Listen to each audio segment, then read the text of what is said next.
Miss হবে না আপনার পছন্দের টিভি শো। দেখুন জি5 অ্যাপে একদম ফ্রি।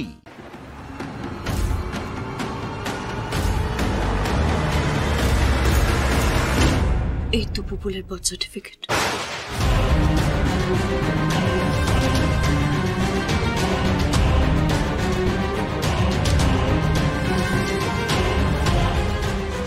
রবি তো নেই কোথাও। কি আলমারি খোলা কেন? আমি তো আলমারি খুলিনি। কে খুললো আলমারি? চোর এসেছিল নাকি? চোর! চোর! রবি! রবি! রবি চোর! সরি মা, তোমার এত কাছে এসেও তোমার সামনে দাঁড়াতে পারলাম, তোমাকে একটু জড়িয়ে ধরতে পারলাম। নিজের বাড়িতে চোর হয়ে ঢুকেছি, আমায় ক্ষমা করে দিও মা, ক্ষমা করে দিও। চোর! কি হয়েছে দিদি?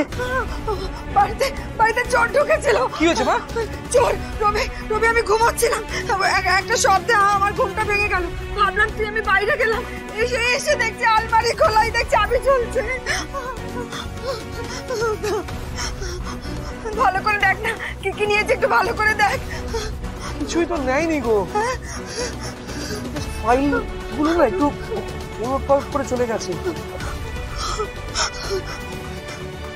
এই কাগজপত্রগুলো এভাবে এলোমেলো করে চলে গেল, কি খুঁজছিল বলো তো? কে এসেছিল? তার চেয়ে বড় কথা হলো, ও এলো কোথা দিয়ে ঢুকলো?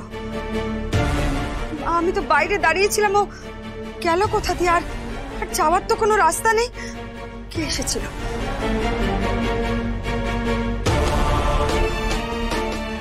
সারা বাড়িতে একটা মিষ্টি গন্ধ।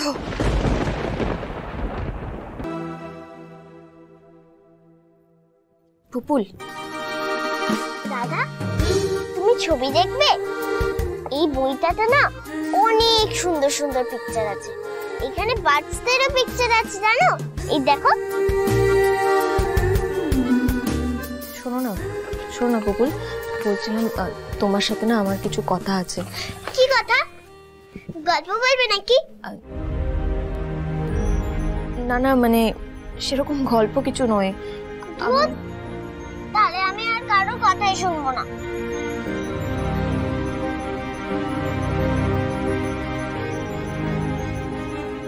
জানো রাধা, আমি না বাবাকে একটু মিস করছি।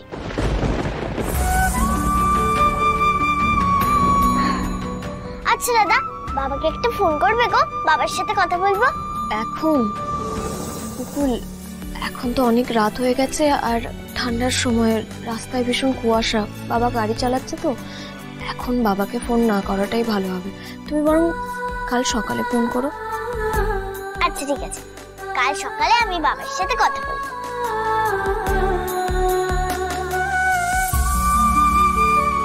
তুমি আমাকে একটু গান শুনিয়ে দেবে গো?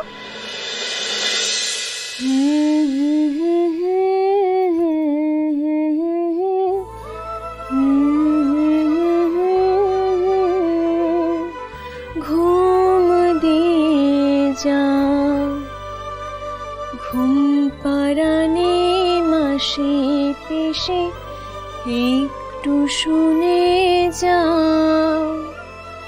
মোদের পুপুল সোনার চোখে ঘুম দিয়ে যা।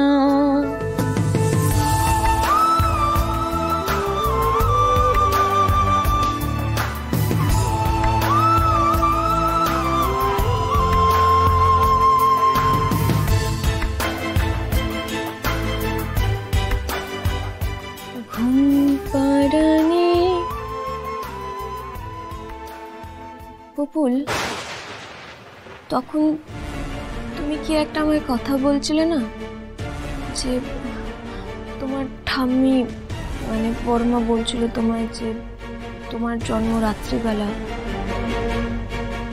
তোমার জন্ম কখন গো? একটু আমাকে বলবে? পুপুল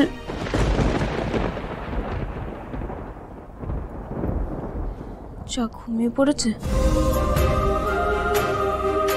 সারাদিন যা ধকল গেছে,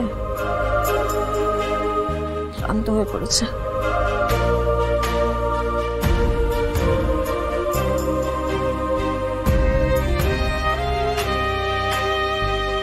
একবার হিরো বাবুকে জিজ্ঞাসা করলে হতো কি না, ওনাকে জিজ্ঞাসা করলে উনি আবার 1000টা প্রশ্ন করতেন আমায়। তখন আবার সেই 1000টা প্রশ্নের উত্তর দিতে দিতে আবার যদি দেরি হয়ে পড়তো, এদিকে দেরি হয়ে গেলে যদি আশীর্বাদে দেরি হয়ে যেত, আর আশীর্বাদে দেরি হলে তো আবার বিয়েতে সমস্যা হতো। আর বিয়েতে যদি সমস্যা হয় তাহলে এই 3 দিনের মধ্যে পুকুলের মাতৃস্থানে কে আসবে? না না, ভালো করেছি হিরোবাবুকে তখন কিছু জিজ্ঞাসা করিনি। ঠিকই আছে।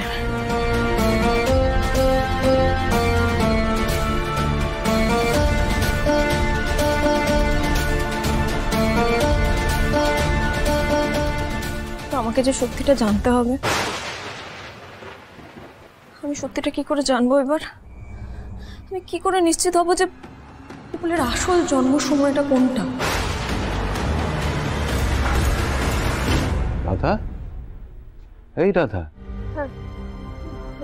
দিদি ভাই তো ঘুমিয়ে পড়েছে, তুই শুয়ে পড় এখানে, অনেক রাত হয়েছে, যা।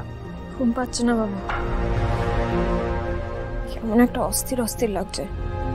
কেন মা, কি হয়েছে? বাবা, তোমার গণনা কি ভুল হতে পারে? এসব কি বলছিস? মানে আগে তো কখনো আমার গণনায় ভুল হয়নি, কেন বল তোমার হঠাৎ তুই এই সমস্ত প্রশ্ন করছিস? জানি না বাবা, জানি না। আমি না কিছু বুঝতে পারছি না। কি হয়েছে সেটা তো বলবি আগে। তুই এরকম করছিস কেন? এত অস্থির অস্থির হয়েছিস কেন বলতো? বাবা, বলছিলাম কি যে জন্মের যদি সময় ভুল হয় তাহলে কি জন্মের চকটাও ভুল হবে?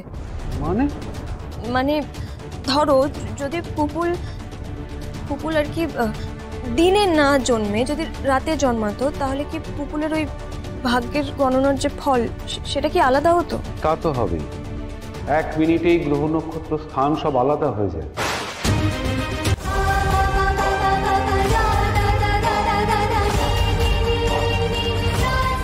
যত তাড়াতাড়ি সম্ভব এটা আমাকে নিয়ে যেতে হবে। পুপুলের বার্থ সার্টিফিকেটটা রাধাকে আমাকে দেখাতেই হবে, কারণ রাধা তো কিছুতেই বিশ্বাস করবে না যতক্ষণ না দেখছে। ওকে বোঝাতেই হবে যে পুপুলের জন্ম সময় দুপুরে নয়, রাতে।